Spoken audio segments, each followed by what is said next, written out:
Hey guys, Mark Holthe here. I am back finally. It was a little bit crazy here today just because I had a prior commitment that came on and it was going to force me to have to change this. Hey guys, Mark. So I'm fortunate.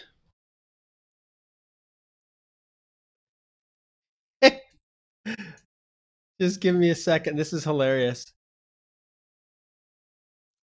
Seriously. I'm trying to figure out a way to be able to actually watch this and answer your questions and be able to do all the tech stuff all at the same time. And it is not working terribly well right now. So I just want to confirm with all of you guys as I'm watching I'm trying to watch this on my phone here. And so yes, people are laughing. That's great. I love that. Okay. Fortunately, all of you can hear me, which is positive. I have a couple quick announcements that I want to share, but we'll wait for everybody to connect. Let me know where you're listening from. I've got my phone up here so I can see the comments and everything. Mark Coe said, what's the best time to order GCMS notes? Never. I don't waste my time doing that. Let's see what else we have here. Everybody, Baltico is saying hi. That's great. Let's see who else. Oh, we've got Bimasi is watching. So I'll let all you guys tune in here. And once we get everybody loaded up, then I'll let you know about this brand new announcement that just came out in my inbox, in my email, just a few minutes ago. Like we're talking, this came in, well, I guess it was about an hour ago it came into my inbox. I've had a number of consults this morning, so I haven't hardly even had a chance to look at the questions that people have been sending. Oh, that reminds me. Just give me 1 second. While we're waiting for the other people, Ralph is in Edmonton. Ralph, one of my favorite clients, and just like family, it's awesome to have you join me. Jazdeep is here. We've got some interesting emoticons going there. Don't know what those are. Give me 1 second though. I'm going to be back in a second, guys. I've got to get some of my questions that were sent in.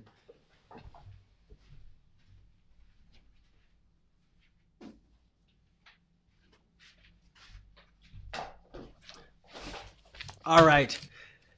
Okay. So where are you guys listening? There's lots of hellos and highs. That's awesome. But where are you guys listening in from today? I love to see where people are listening. I know it's late in a few locations all over the world. Some of you, it's right midday and it's you've got a little bit of a break here through lunch. But where are you guys tuning in from? Hi, Shamila. I see you. Rajesh, hi to you as well. And okay, so I've got printed off some questions that I'm going to go through. But I think we're ready now. I want to share something with you guys, and I'm gonna click on this, and then I'm going to share my screen, and then hopefully you guys will be able to see this. Well, it doesn't look like it's wanting to share it. Let's see here. Okay, I'll share my entire messy screen with you. This is interesting. In your screen, right here, it's not appearing. I'm not sure why. Let's see here. I wanted to share an email that I have with you guys, but for whatever reason, it's not allowing me to do that.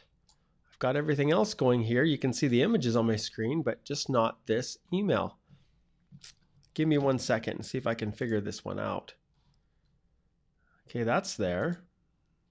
How about that one? Is that now appearing?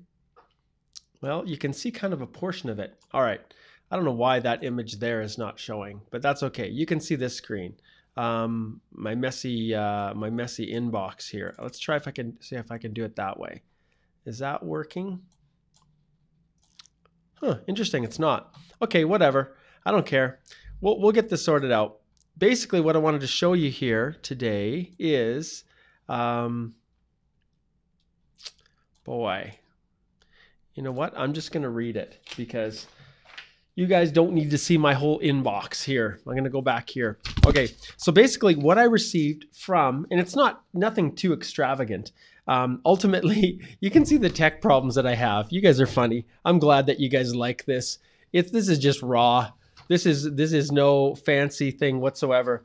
I won't read the French version of the email I got, but I will read the English version, and this is the email that I got from Immigration, Refugee, and Citizenship Canada, straight to my inbox. It says, this is to notify you of some important improvements to the express entry requirements and the comprehensive ranking system, CRS. Well, I can tell you that it's not necessarily an improvement at all. The only person it's an improvement for is IRCC themselves. So basically, as of today, June 26th, 2018, IRCC is changing the amount of time that they're giving you to submit your EAPR application. So those of you who received an ITA, I guess it was yesterday, or I think it was yesterday, you will still have 90 days to submit your electronic application for permanent residence after you get your invitation to apply. But those of you who are invited to apply after today, June 26th, you'll have only 60 days to complete the information. And so basically they're moving back to the original time frame. And why is that a big deal? Well, right off the bat, guys, you need to realize that you better get all of your documents and everything you're relying on, get it all ready right away so that you don't run out of time when it comes to filing your EAPR. And so what are some of those challenging areas? Well, police clearances. That's often a problem. So you need to make sure that you are getting all of your documents, that you've got them in place so that you're not waiting on some third party to give you an essential critical document that you have no control over when they provide it. So get those documents in advance. For some of you, if you're waiting on a medical, maybe it takes time to get your medical appointment. So don't wait. But you've seen me talk repeatedly in the past about essential documents that you should get right away. Well, medicals and police clearances are not necessarily essential documents, but now they're really important. And I would make sure because of this change in time now, remember, you only have 60 days after today to submit your EAPR if your ITA is issued after today, June 26th. So remember that. That's one announcement, one big change that is coming. Okay, so we've got a lot of random questions here. Just for those of you who are new to this EE Live Q&A, remember anything that is specific just to you, that isn't of general benefit or interest to the rest of the group, such as, Mark, can you tell me how to qualify? Or, Mark, do I qualify? Or, Mark, my points are 380. Can you tell me which provincial nominee programs are available for me? So all of those questions are specific. All of those questions go right back to booking a paid consultation with me because it's not something that I can answer within the context of this EE Live Q&A. But questions like, Mark, I'm self-employed. Can I still qualify through express entry? Mark, I have completed my professional degree in my home country. How do I know whether my professional degree will work as a profession or whether it's only listed as a bachelor's degree? How long are my educational credential assessments valid for? All of these questions, those are general in nature that will benefit the over 113,000 members of our Express Entry Law Facebook group. And so I'm trying to do everything I can to amplify out the information that I'm sharing with all of you guys so that it benefits the most people possible. And you'll notice that I haven't been I'm just not going on our Express Entry Law group as often to answer individual questions because instead what I'm doing is I'm trying to collect those questions, and rather than me answering the same question 5,000 times, which is often the case, I do these EE Live Q&As so that I'm in a position where I'm actually able to help more people with one answer than answering everybody else's because my time is limited and I'm extremely busy representing all of you, and I give my heart and soul to those who choose to hire me as their representative. And so I just don't have as much time, and that's why these EE Live Q&As are so important.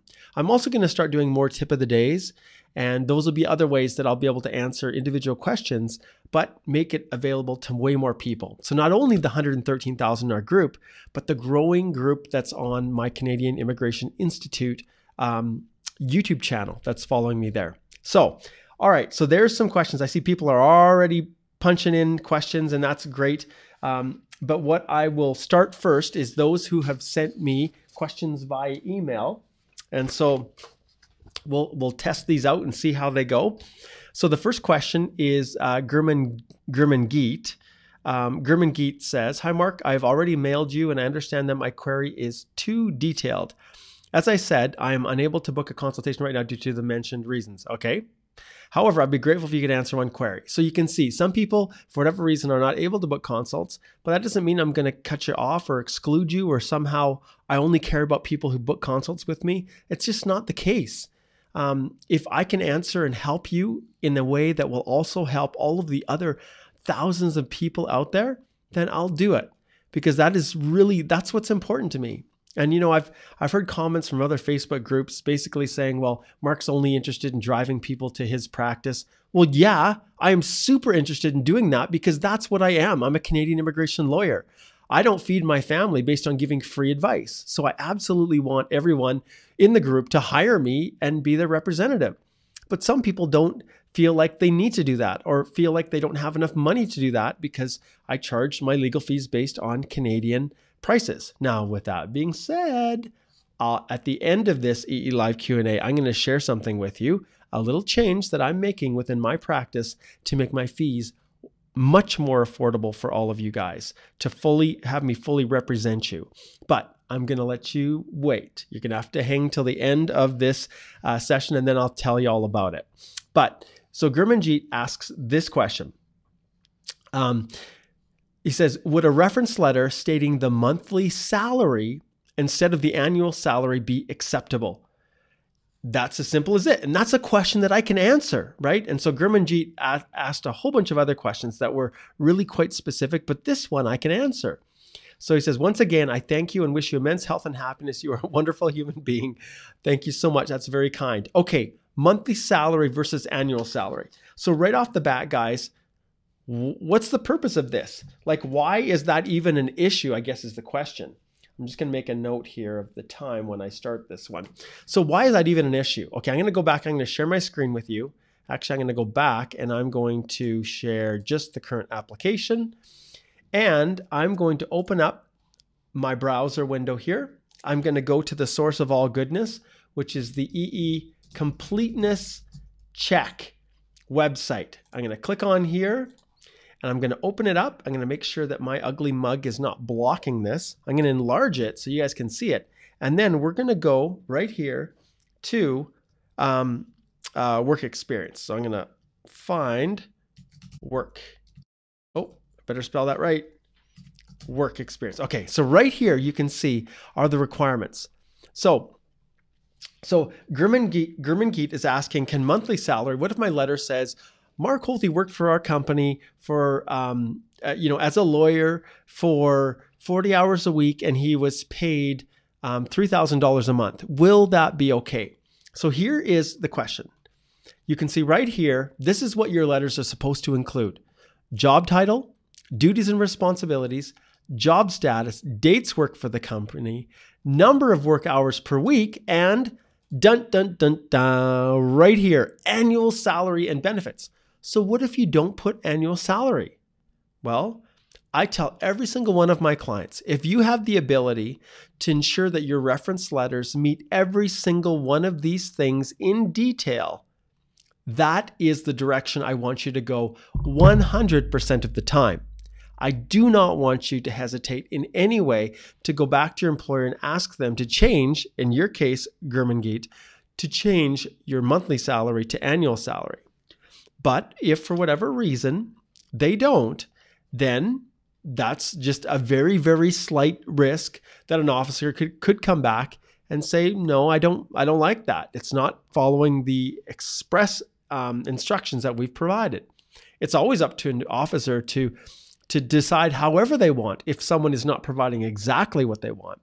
Now, I can tell you in practice, I've never had an application refused or returned because a company or an employer listed a candidate's work experience as a monthly salary versus an annual salary. So I've never had them refuse it.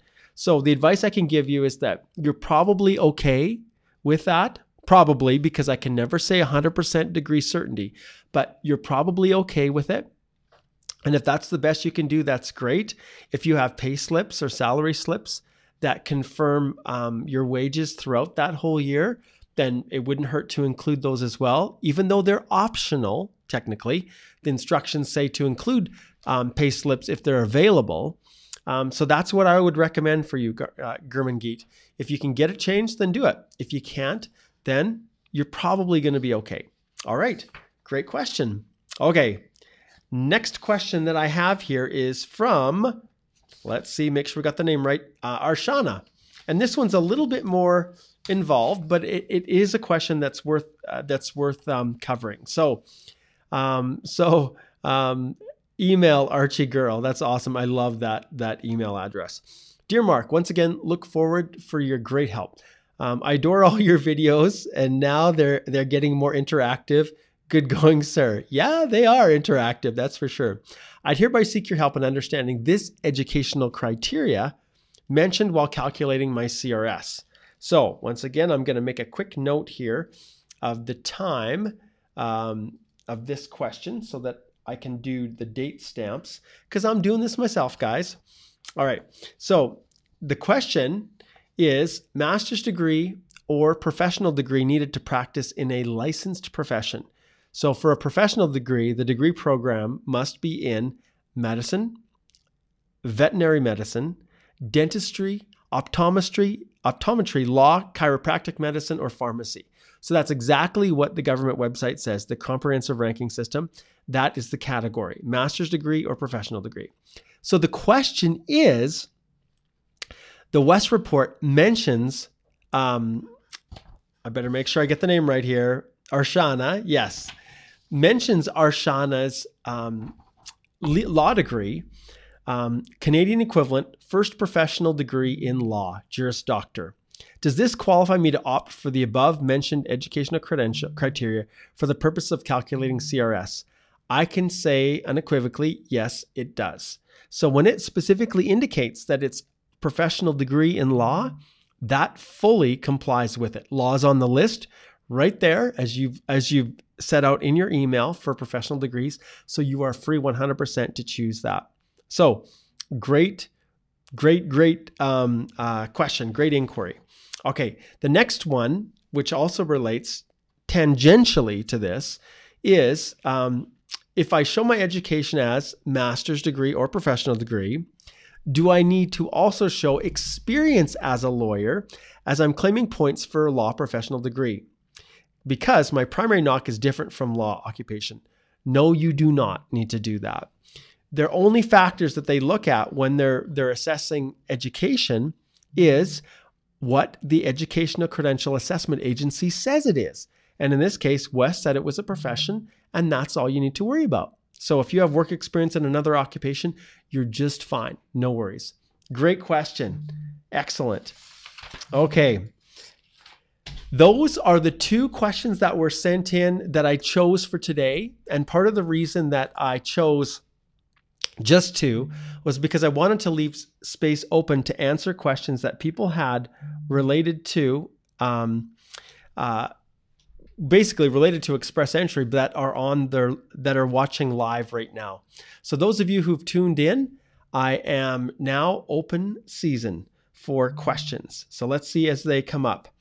So Ombeer says, CRS 387, is there any chance for PNP? Okay, right off the bat, I can't answer that question. There are so many different aspects to why someone can qualify for a PNP, and the points, the CRS 387 doesn't necessarily impact any one particular province. Ultimately, it's too low to get qualified under the regular stream, but that's not a question that I can ever answer in our EE Live Q&A, because it requires an in-depth look at not only the programs, but your qualifications, your job, everything else. So thanks for asking, but that one, Ombir, would actually require a paid consultation for me to go through it with you.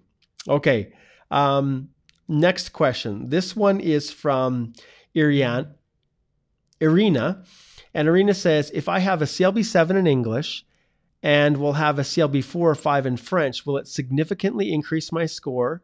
Or, and I'm going to keep this going here. There's lots of questions coming now. Or is it better to improve English to CLB 9? In every single case, CLB 9 is the direction that you want to go, because the points that you get for having a CLB 9 are massive. They are, I don't even know how to describe it, but they are astronomically more. Let's go back here and I'll show you why. So if we go to the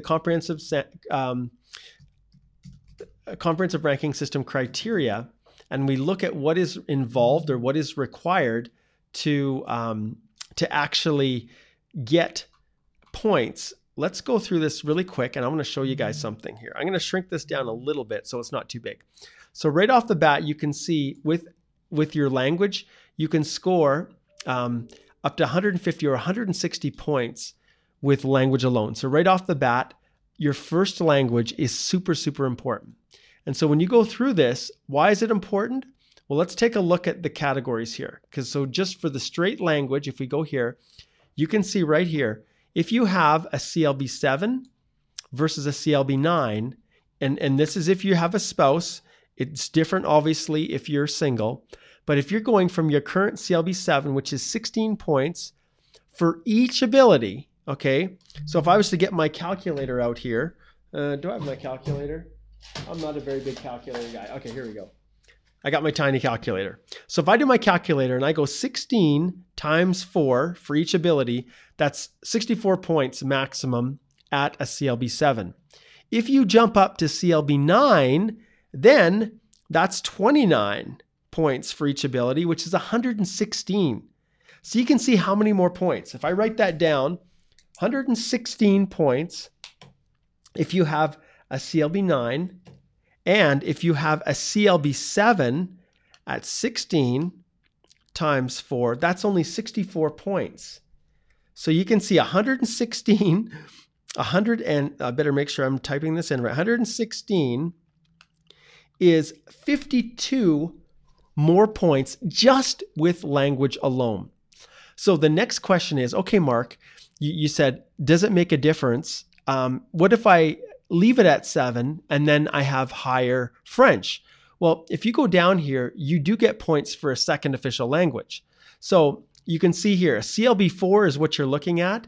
And I think that's the question that you asked. So a CLB 4 or 5 in French, you can see it's only going to give you like 4 points. It's not even, this is the second official language. It's only going to give you four more points. And if it's a 4, 0. So it's not even on the radar. But I'll show you something else. This is why language is so important, so vital for all of you who do not have a job in Canada or Canadian work experience. This is why it's so important. So pay attention. It all comes down to these skill transferability factors. This is where the rubber really hits the road. So CLB 7, which you're at right now, you're only maximizing your score. 25 points is where you're maxing out at. And so you're losing points. If you have a CLB 9 right here, and then you add in your post-secondary education, you can get up to 50 more points. So going from a CLB 7 to a CLB 9 is 25 extra points in this section. And if you go down here, foreign work experience with good education, the difference between a CLB 9 and a CLB 7 is the same, another 25 points. So you can add on another 50 points in skill transferability alone, which basically means 102 more points going from CLB 7 to CLB 9. And then if you look down and we look at the French, because there's extra points for French in the additional points section, if you have French language, even if it's CLB 5 or higher in all 4 skills, it's only 30 points. So it's easy to see. You're maybe going to get with your French, maybe 34 points maximum by having French and keeping your CLB 7 in English. But if you go from your CLB 7 to a CLB 9, you're looking at 102 more points. So, no brainer. English CLB 9 is everything for you guys. Okay, awesome. Great question. Okay, Wakar says, how to apply for a PNP? Sorry, Wakar, can't help you with that one, my friend. If you need further instructions, you can choose to purchase the Express Entry Complete Step-by-Step Guide to doing it yourself. Or in the case of provincial nominee programs, each province has different rules, different requirements, and you're just going to need to search. And those of you who are on, I actually want to ask for your help. So someone, whoever's the fastest for Wakar, who can post the link, I'm not going to search it up myself, the link to the IRCC website where it lists all the provincial nominee programs, and then Wakar can just click on the ones he wants and do his own research. All right. And those of you who are too lazy to do your own research or just want the peace of mind can hire me in my firm. And I'll tell you after why I've got a good deal for you. Okay. Imad says, how much is the minimum score accepted for Express Entry? Okay, well, that's a good question.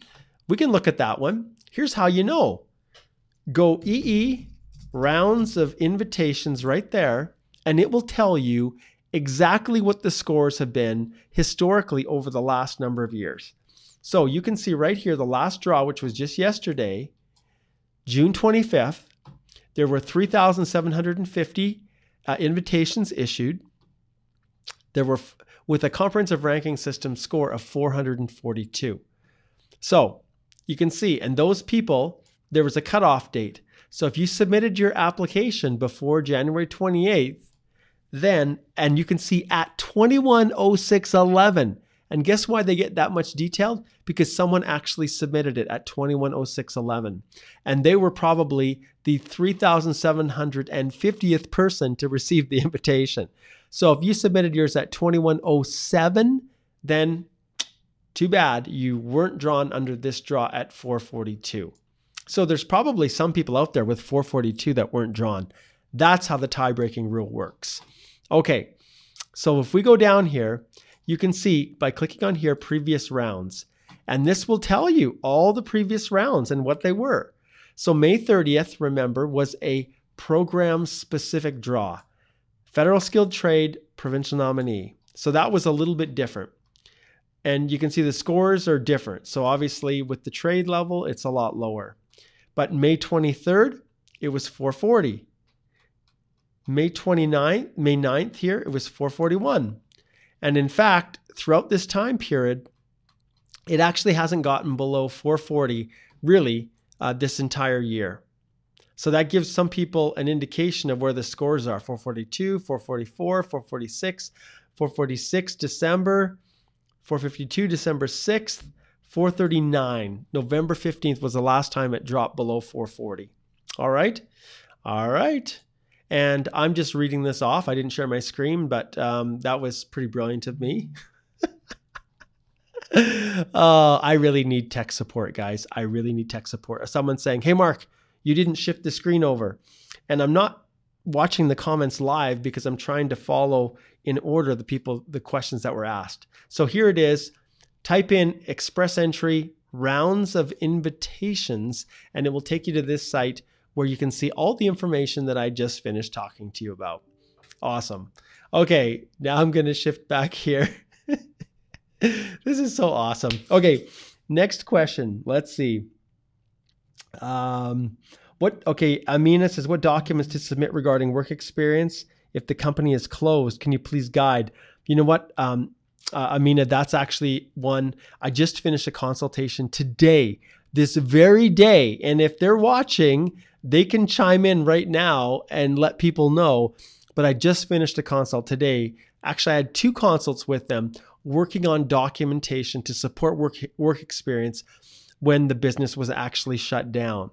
So there is a way, but it's far more complicated than just answering it here. So, I mean, if you want to book a paid consult in 30 minutes, I can usually deal with all of that. Okay. Okay. Mano says, how long the CRS cut mark may drop this year? Okay. So how low is it going to get? I seriously don't think it's going to drop below 440. I really don't. Okay. And there's a number of reasons for that. People are wondering, well, why? Why, Mark? Well, in my mind, there are 1 year ago, or maybe it's a little over a year ago, we had 250,000 students in Canada, international students studying at our schools on study permits who are getting extra comprehensive ranking system points for having studied in Canada.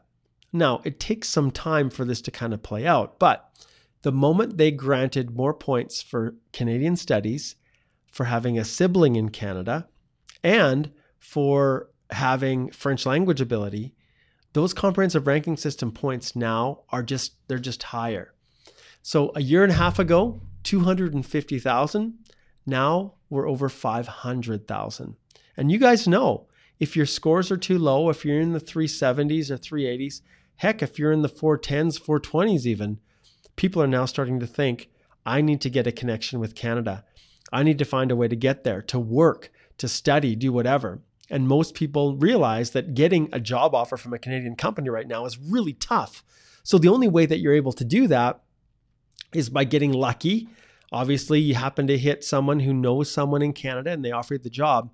Or you study first and then get an open postgraduate work permit. And that's what many people are doing. That's the advice people are giving. And so what does that mean? More people are now applying for study permits to study in Canada. So that's why I think points are continuing to rise, and they will continue to rise. And the standards, as more people are aware of this awesome express entry process, more and more people are applying. So that is the reality. Okay. Okay,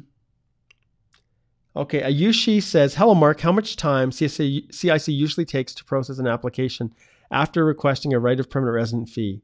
And then she says, it's been more than 40 days. Yeah, it takes time. So not the passport request letter, it depends entirely on the officer.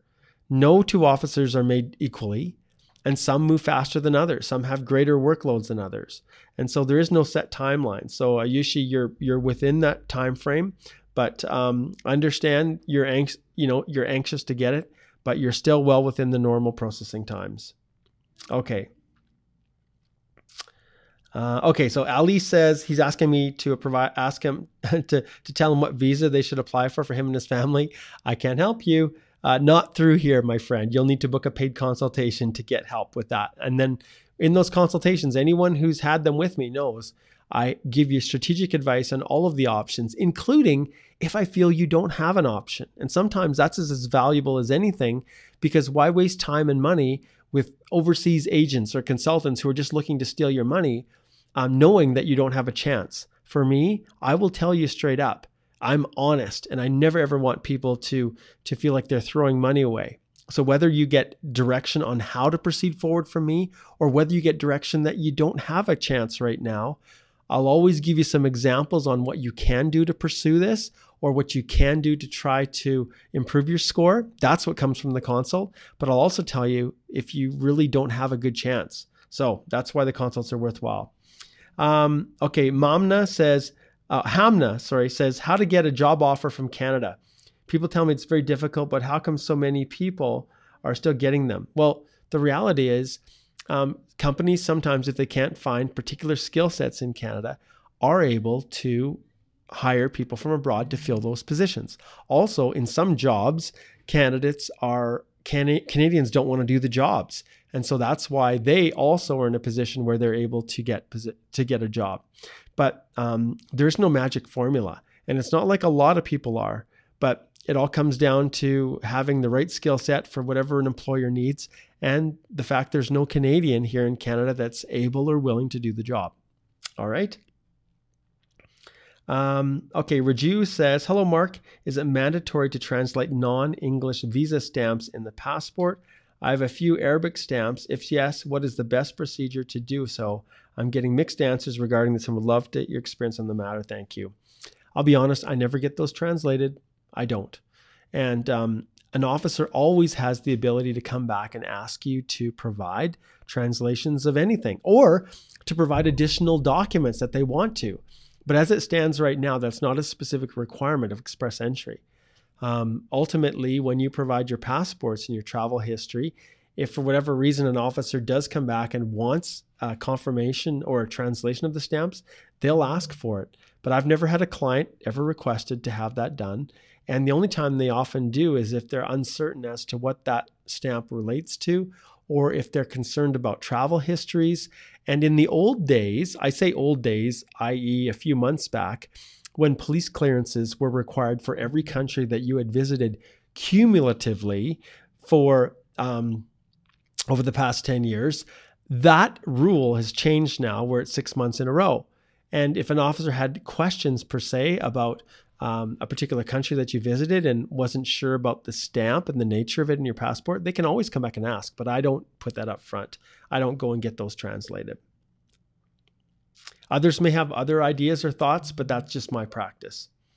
Okay. Moss says, what happens if someone makes a profile and never submitted it? Now she has forgotten his or her login details. Can he make a new GC Key account and make a new account on it? Will it cause any hindrance in the EE selection process? You can totally go make a new account if you want to. It's not going to cause a huge issue. Ultimately, all profiles are, if you don't receive an ITA, in other words, I'm assuming you still use the same email address on that one. The biggest issue, you're going to need to change your email address if you can't remember your login and password. You're going to need a new email address because it'll probably say you already have a GC key with this email. Sometimes you can request a reset, but if you can't remember anything like your username, then that's probably going to be a little bit of an issue. But there shouldn't be any issues.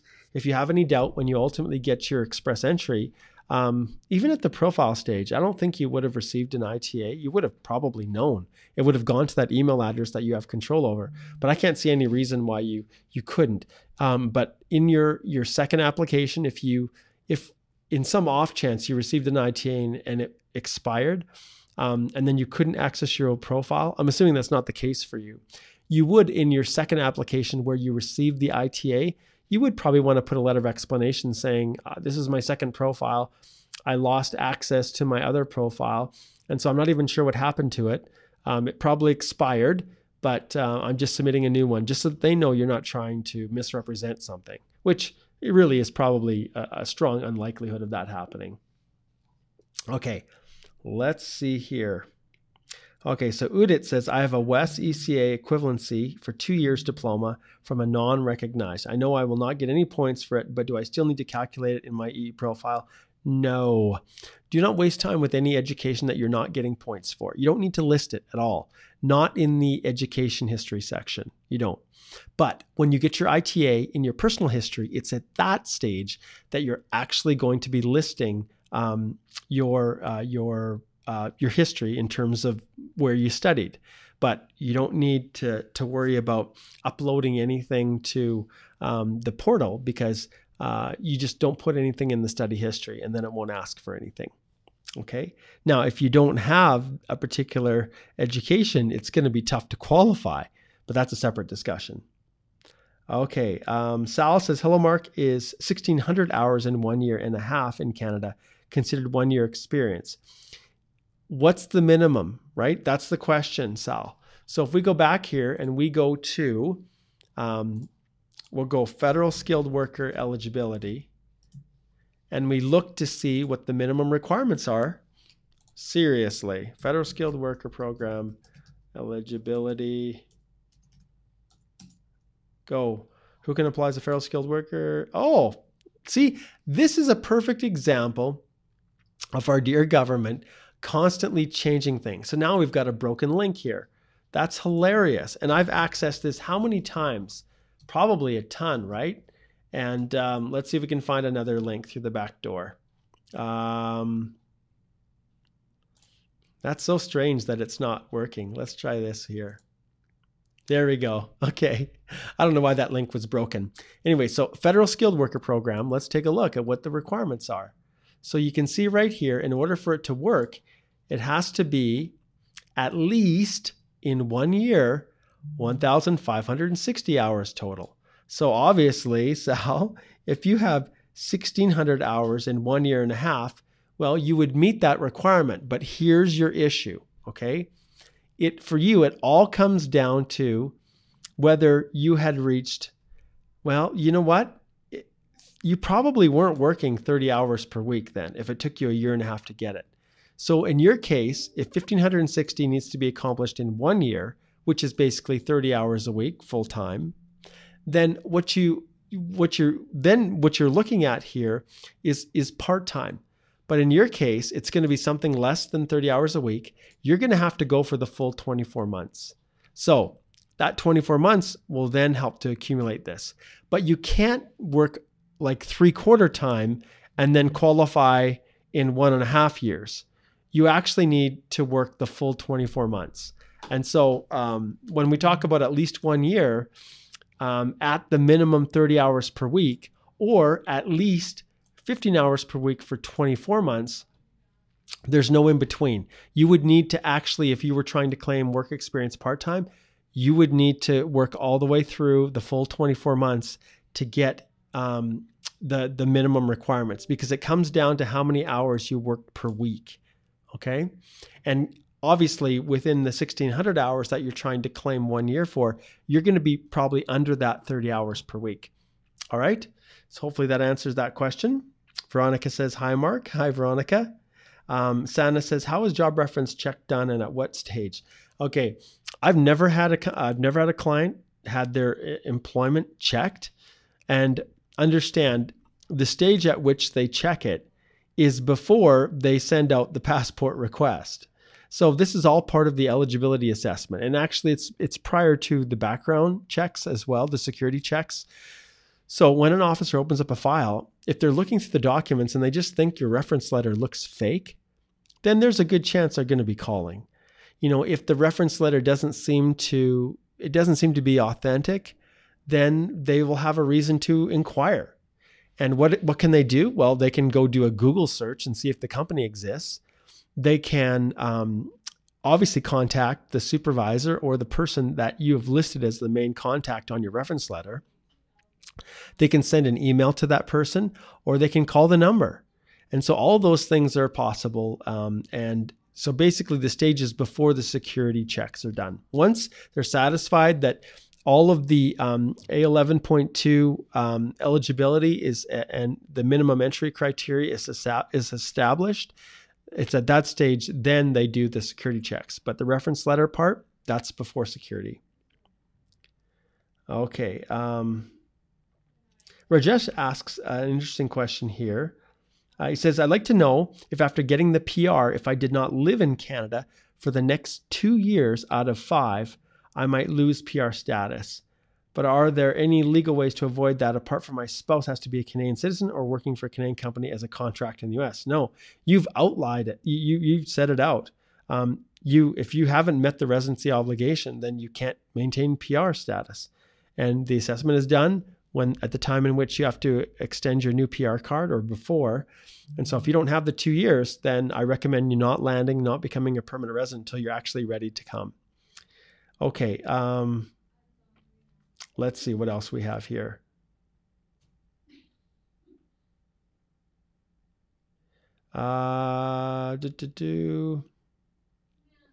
Okay, Yoshida says, how to get a job in Canada if we are from some other country. That is a whole discussion in and of itself. It's not easy getting a job in Canada. Essentially, the company in Canada who wants to hire you has to prove there's no Canadian or permanent resident to do the job before they can go looking abroad. So for example, today I had a consultation with a tattoo company here in Lethbridge, and they're looking to bring in from, I think, Russia, someone that they'd posted an ad and that person had applied, and they were very, very skilled at doing tattoos. And we went through all the explanations, we talked about everything, and ultimately that company in Canada, and in particular in Lethbridge, needs to show there's no Canadian that has the skill set they're needing to fill this position. And so we talked about all the ins and outs, but it is not easy for a company to even submit the application. It costs them $1,000 Canadian, whether it's approved or refused. So not easy. Okay, we're doing pretty good for time here. We're getting a good run of questions. We've got about 10 minutes more, and then we'll wrap it up. I'm just going to take one quick look here. Okay, just to make sure. I've got some more consults this afternoon, so I have to make sure that I'm not running into that time. Okay. Thotas says, can we claim points for work experience as an intern? Well, if it's outside of Canada and that internship is paid, then yes, you can. So let's take a look right here at the sheet again. And so if you look here, it says paid work, volunteer or unpaid don't count. But what does that mean? Essentially, it means that paid internships do, as long as you meet the requirements, that you're performing all of the duties for that particular knock code, that your hours and everything match everything that's listed in this section right here. Yes is the answer. Okay, next question. Irina says, thank you so much. Okay. Okay, here's a good one. Vani says, hi, I did my bachelor's of engineering for 4 years and master's of engineering for 2 years. Do I need to submit my transcript for both, or a master's is enough? And also, can you please tell me how much points can I get from education? Okay, when it comes to the points, you can research that one yourself. You don't need me to tell you that. You just go to CRS criteria and look up the category for master's degree, and it will tell you. You know what? Okay. All right, I'll humor you. It's right here. So I've got it pulled up. You can see if you go to education right here, you can see additional points, age, education. So for a master's degree, if you are a single person, it's 135 points. If you're married, 126. Okay. Now, in terms of what you get assessed, often educational credential assessment agencies will want to see your bachelor's as a precursor to your master's. And often I'll always tell my clients to include both. But if you had an educational credential assessment, say from WES, that listed just a master's of engineering, then that's all you need. You don't need to have an ECA showing a bachelor's because you're already at a master's level. If you had a master's that was equated to a bachelor's, and then you had 2 bachelor's degrees, then obviously it would be critical that you had done that first one, because that would then allow you to get points for this category, 2 or more certificates. And then you'd get 119 points as married and 128 as a single. Okay, great question. Okay. Steve says, he says, Mark, you are looking awesome today. I see flattery will get you everywhere in this group. So remember that, guys. I have my ILTS CLB 8. Awesome. That's fantastic. Is it worth making a profile with just 400 points, or should I wait to hit CLB 9? Yeah. And so CLB 8, you're so close, just a little bit under what you should get. I'm giving IELTS exam in July and hope to hit bullseye this time. In all honesty, Jasdeep, you never know. There's never any harm in submitting your profile, ever, no matter how many points you get. We know that the Alberta Immigrant Nominee Program has an express entry process. And the Ontario Immigrant Nominee Program, the Human Capital Stream, also does, where they themselves will select candidates out of the pool. And they can choose it based on whatever criteria they want. And if the Ontario Immigrant Nominee Program says, okay, with 400 points, we're going to accept all candidates who are applying with experience as an IT software developer, then you could get through even if you only have 400 points. So I always advise my clients, if your scores are low, there's no harm in putting it in and leaving it there. You can always adjust it. You can always update it with new scores once you write your exams in July. So I'd encourage you to put it in. There's no harm. There's no cost to doing it. So put it in. Okay. Gotham says hi. Hi, Gotham. Okay. Okay, Mohammed says, hey, Mark, what kind of checks happen after passport request and passport submission? There's no checks. If you're at that stage, they have no reason to look for anything. They've already done the security checks. They would never have requested passports if the security checks were not done. Now, if for whatever reason they receive some notification from some third party that says, hey, you missed this about Mohammed, or that it's security issue that came up because the government was tipped off after, yeah, they can always stop the process. Another example is if someone gets a criminal conviction or they get charged with an offense after their passports are requested. Well, those things, absolutely, a government can unravel things if there's been a change in your background in that time. But they don't routinely go back and do any other checks. They've already done them. Okay.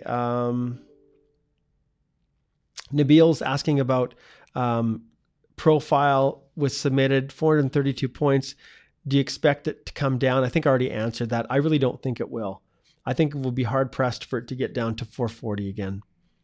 Okay, Afalabi. Okay, is asking about, do I qualify? Afalabi, you need to book a paid consultation for me to go through everything in detail for you. Razib says, I have received my CLPR but haven't landed yet. Congratulations. I'm planning to apply for a U.S. student visa. I'm residing in my home country right now. If I appear for the U.S. visa before landing in Canada, is there going to be a consequence during my entrance in Canada in case I get rejected by the U.S. consulate? No, there's no consequence. But remember, your permanent resident visa has an expiry date and you have to use it. And if you don't use it, then you're going to lose your opportunity. And who knows, maybe you, Razib, maybe your comprehensive ranking system score was such that you got drawn at a level where it will never go back to. And if that was the case, you want to take it very, very seriously and actually complete your landing. Okay, Singh is asking, Mark, how many bands are needed from IELTS? You need to have at least a listening 8 and a speaking 7, writing 7, listening 7. So at the very minimum, an 8.777, which equates to a CLB 9. That's at a bare minimum, but maybe that won't even be enough.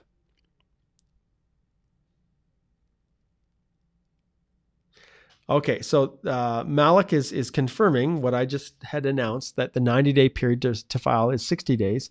Will this change processing times? Well, not really, because once you submit the application to the government, they're going to start working on it. It's just they're not giving you as much time to get your act together and get everything submitted. Ahmed said, is Ontario still accepting EE profiles with ICT background having scores of 400 to 420? You will get a notification. It has been a long time since it's dropped to that level. So I would answer right now, no. Okay, Mekwi says, can you use a first cousin as a relative to score extra points under siblings in EE? No, you can't, because a cousin is not a sibling.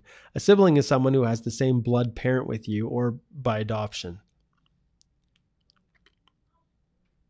Okay, Amina says, if proof of funds average for 6 months is not up to the requirement, what are the alternative ways to reach that requirement?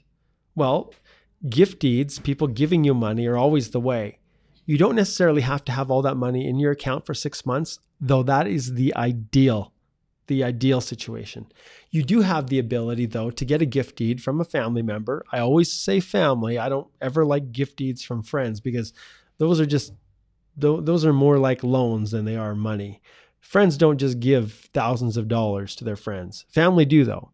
So in your case, if it's 6 months that you're concerned, you don't usually have to worry about it. You just need to justify where the funds came from. All right, and I think we are, as we're looking at time here, guys, we're about a minute and a half away. So I'm actually going to end right there. Thanks everybody for all of your questions. I tried to get through as many as I could today, but I want to let you guys know that you need to watch very carefully our group, our Express Entry Law group here. And I know that I have, there's a bunch of people that are watching live, and there's a bunch that will watch this as a recording, even those on, they'll watch this as a recording, but you need to watch our group live, because there's going to be some special promotions that are happening that are geared only to members of the Express Entry Law private Facebook group. And those promotions that I'm going to be announcing are actually designed to make my full representation of your file more affordable. And so I've taken some steps to make some changes in my office, and we're really, really close for me to be able to offer full representation at a significantly less price than I'm charging right now. But you have to watch carefully and pay attention to the announcements that are posted in the top of the Express Entry Law page. And I'm going to show you guys once again where those announcements are. So if I go back here and I type in Facebook and I go to our group, And right at the top here, you will see are the announcements. So right here at the top, this is where you can click on and you can join my email mailing list to be notified when different promotions come out and things like that. But at the top here, there's other ones right below it.